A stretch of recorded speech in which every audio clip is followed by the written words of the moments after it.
फिर last time पे जब मुझे दिक्कतें हुई, फिर लास्ट टाइम के 9 अक्टूबर को, 10 अक्टूबर को मेरी पहली बेटी हुई थी। 9 अक्टूबर को मेरे बिल्कुल पानी सा आने लगा था।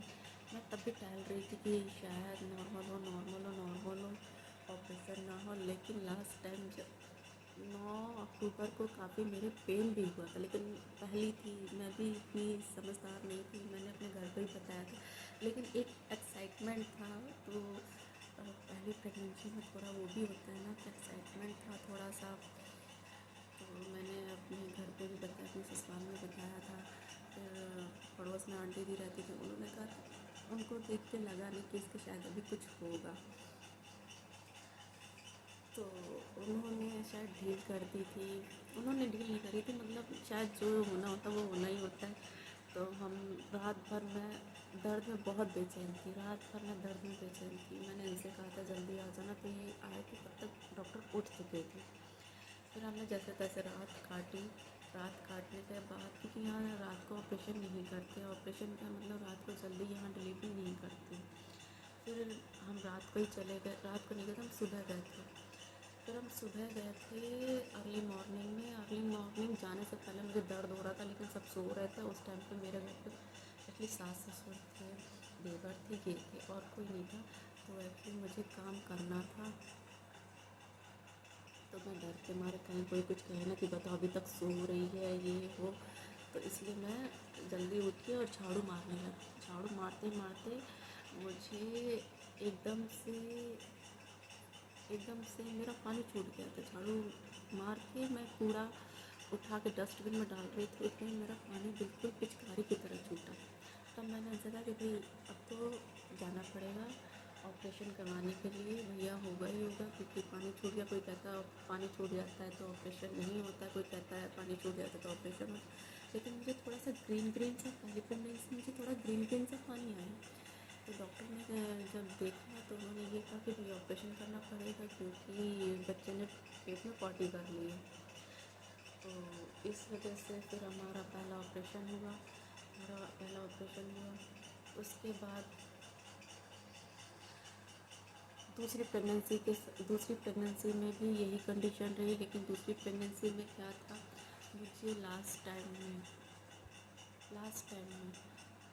खट्टा खाने का मन करता था, खट्टा खाने का मन करता था, और ईचिंग की दिक्कत इसमें भी थी।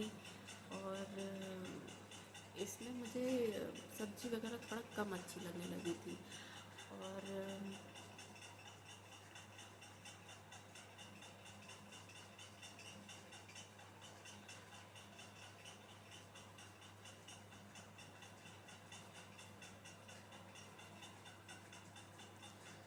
खट्टा खाने का मन करता था। और लास्ट मुझे खट्टा खाने का मन करता था।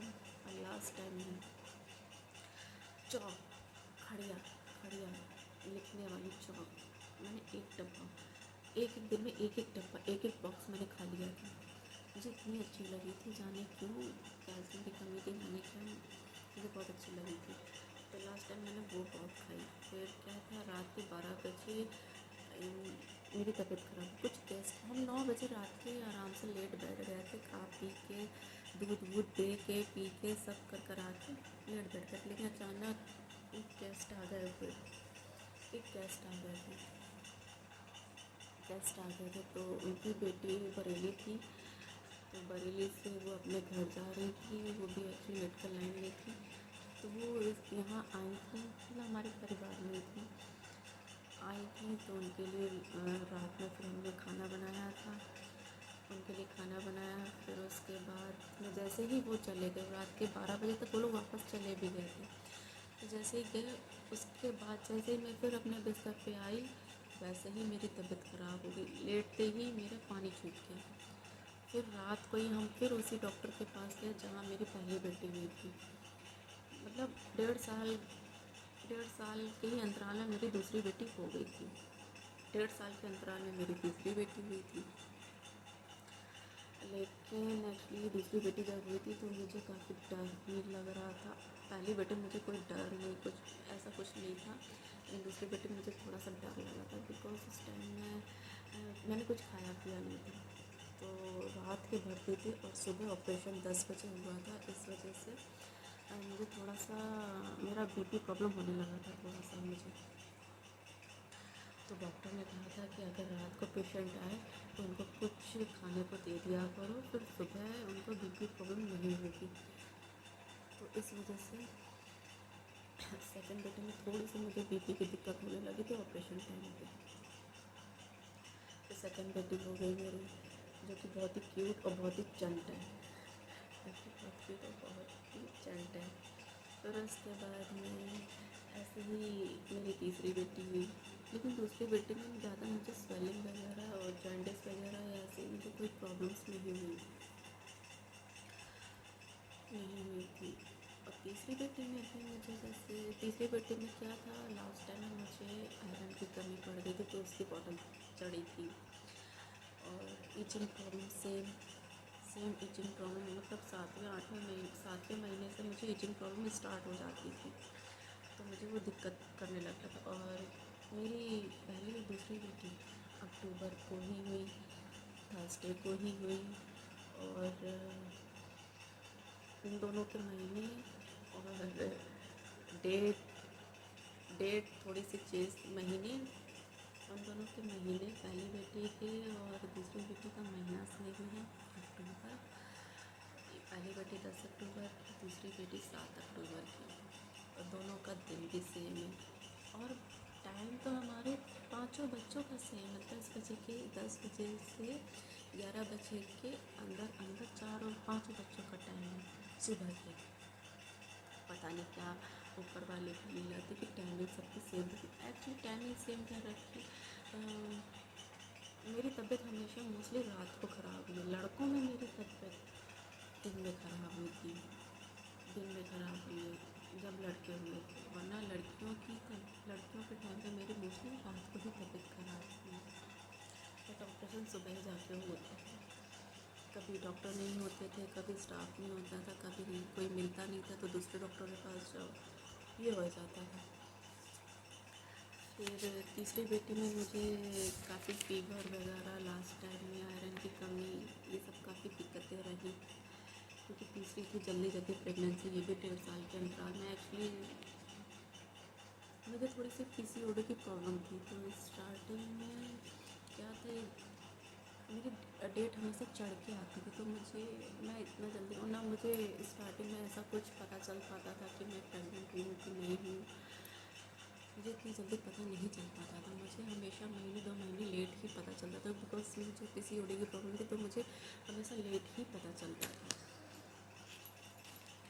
इस वजह से इतनी जल्दी जल्दी बच्चे धोखे में कंसीव होते चले गए। और तीसरी बेटी की शादी मेरा यही था,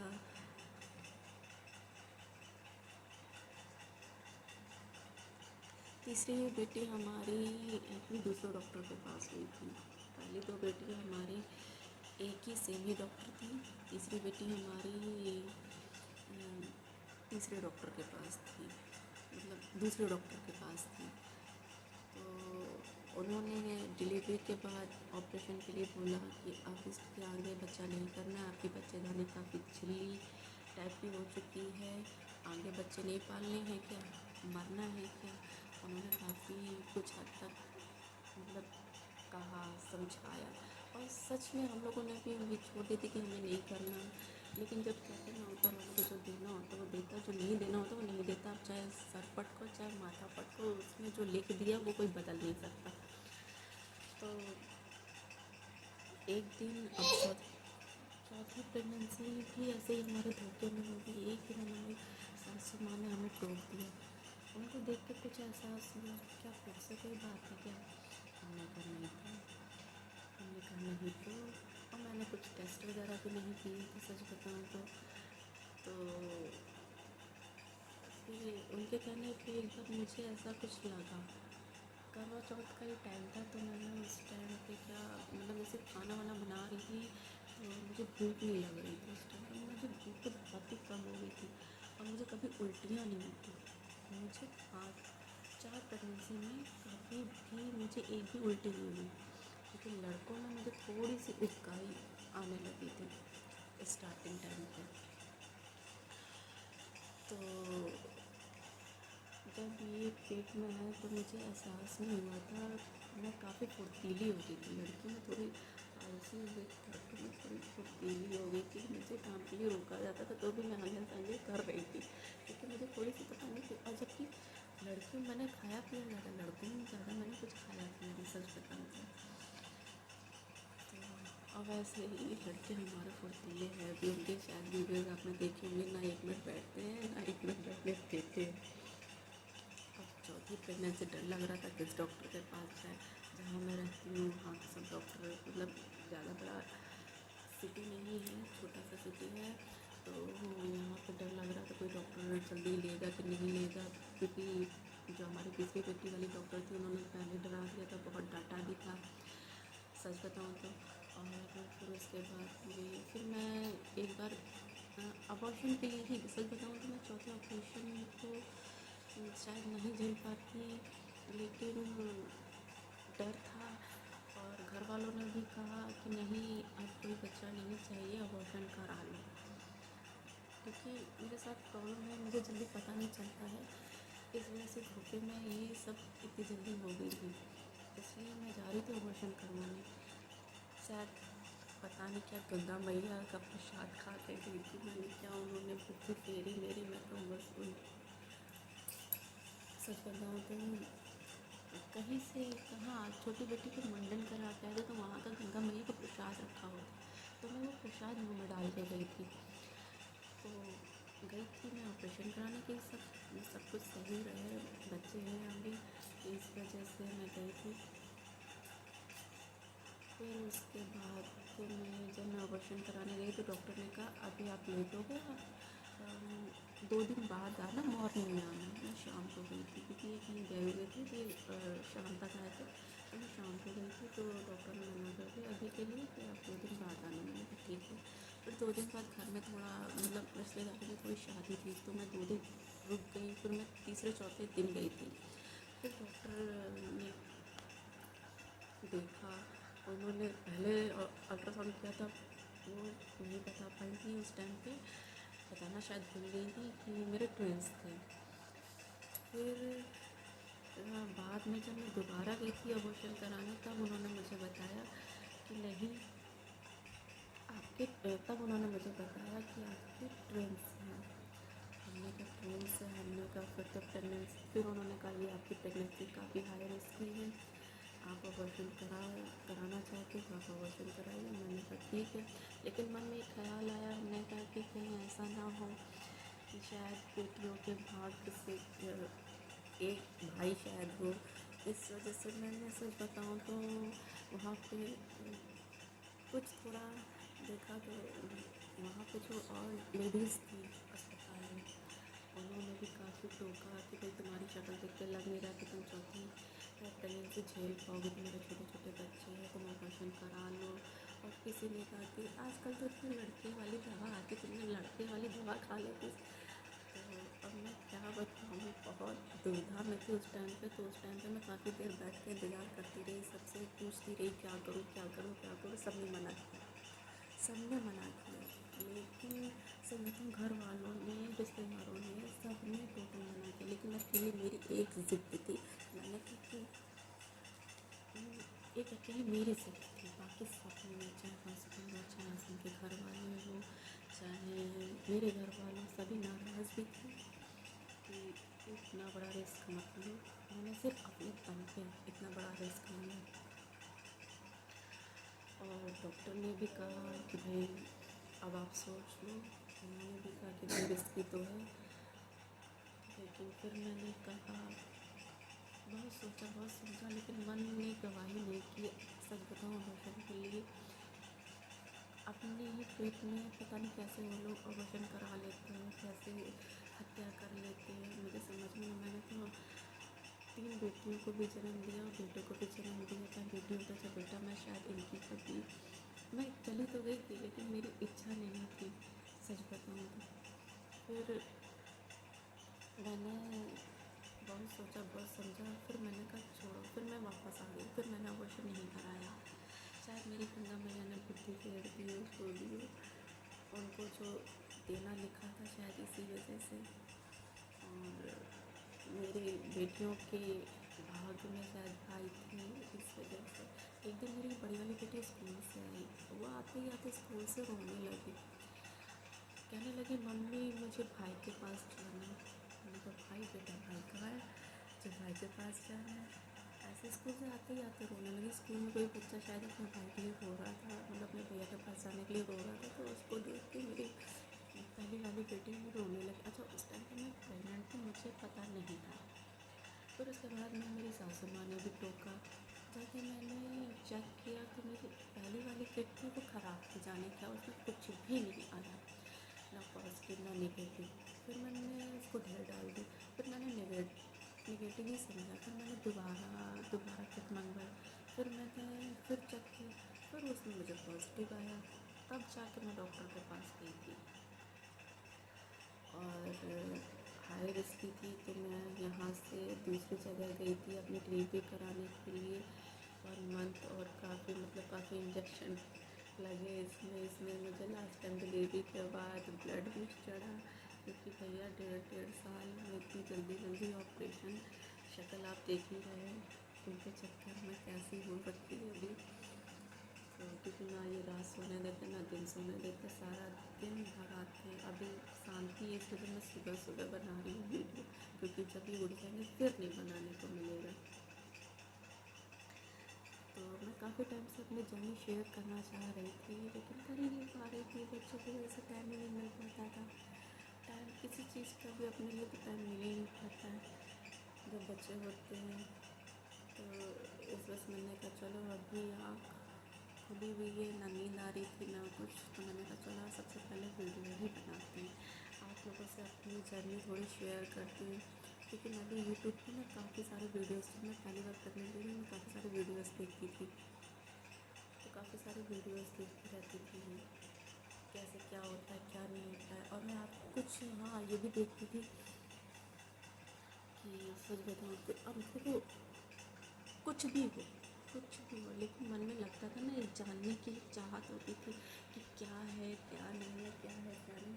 और मैं आपको वो भी दिखाती हूँ कि मैं क्या क्या देखती थी यूट्यूब में। मैं वो जो होते हैं FHR टाइप के है ना, जो रिपोर्ट्स में अल्ट्रासाउंड वगैरह में होते हैं, मैं वो भी देखती थी, क्या उससे पता चलता है। मैं सच बताऊँ तो ये सब चीज़ें कहने की बातें हैं। और हाँ आजकल जो लड़के वाली दवाइयाँ चाहिए, भगवान जाने होती या नहीं होती, सच बताऊँ तो ये सब कुछ भी नहीं होती, क्योंकि जो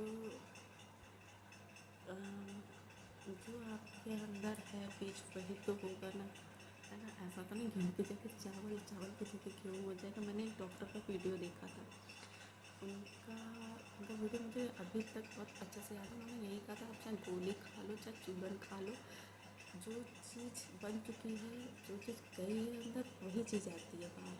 ये नहीं कि अंदर जाके बदल जानी है। गेहूँ का आप चावल नहीं कर सकते हो। हाँ इत्तेफाक हो जाता है कि आपने कोई दवा खाई है, तो इत्तेफाक से हो सकता है कि आपको वो दवा लग गई हो, तो आपने उस पर बिलीव कर लिया, लेकिन देन ऊपर वाले की।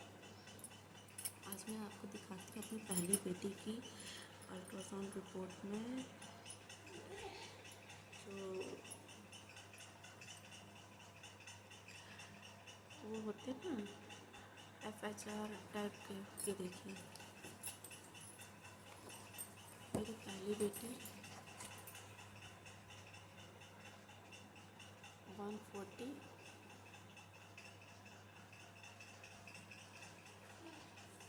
ना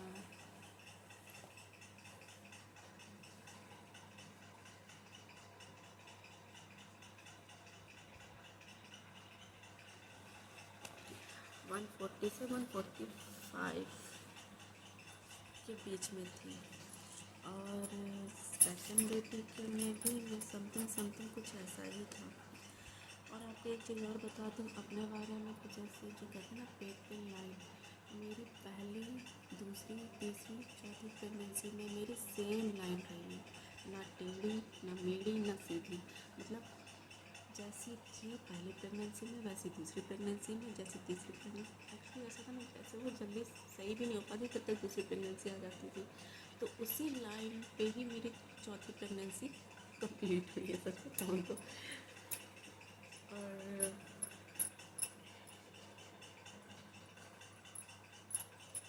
और दूसरी बेटी में भी देखिए, ये मेरी दूसरी बेटी है, दूसरी बेटी का रिपोर्ट है। इसमें है 1 FHR है 146, FHR है 1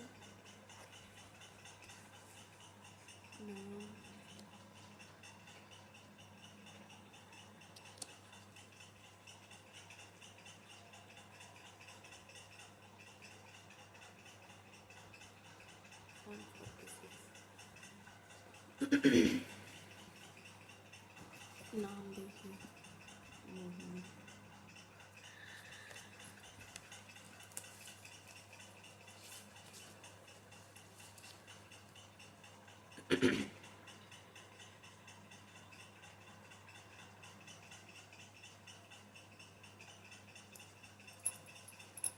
अब ये है मेरी तीसरी बेटी, ये है मेरी तीसरी बेटी की रिपोर्ट।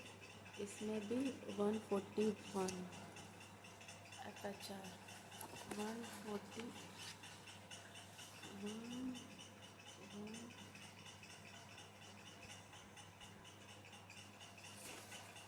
141। अब मैं आपको अपनी चौथी प्रेगनेंसी की दिखाती हूँ।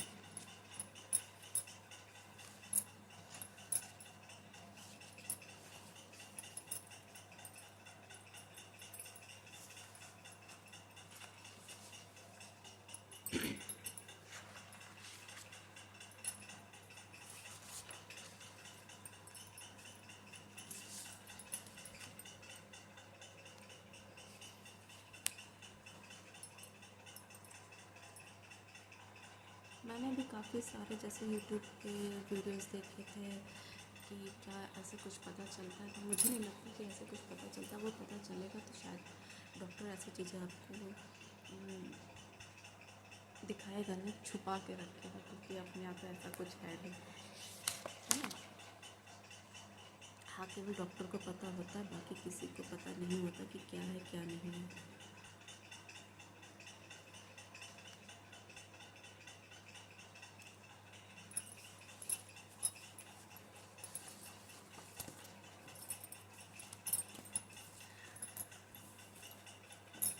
और ये देखिए मेरे ट्विंस बेबी बॉय थे। तो पहले बेटे का ए का है FHR 136 136।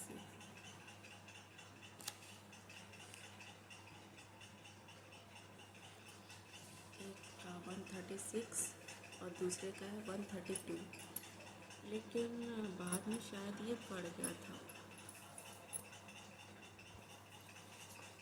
अभी मैं आपको और दिखाती हूँ इसी की, मतलब मेरे बेटों की रिपोर्ट का।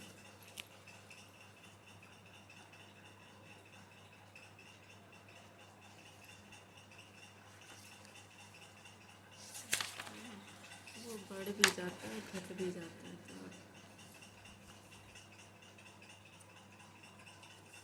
और ये देखिए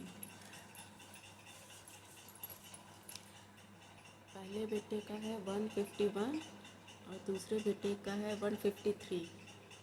ठीक है, ट्विंस बेबी बॉय थे मेरे, तो उसमें पहले कम था, बाद में बढ़ गया। अब आप ये देखिए, तो आप इन सब चक्करों में कोई ना पड़े। हाँ, लेकिन मन की तसल्ली के लिए आप ज़रूर, क्योंकि मुझे भी ऐसा लगता था, मैं अपने एक्सपीरियंस से कह रही हूँ। तो देखिए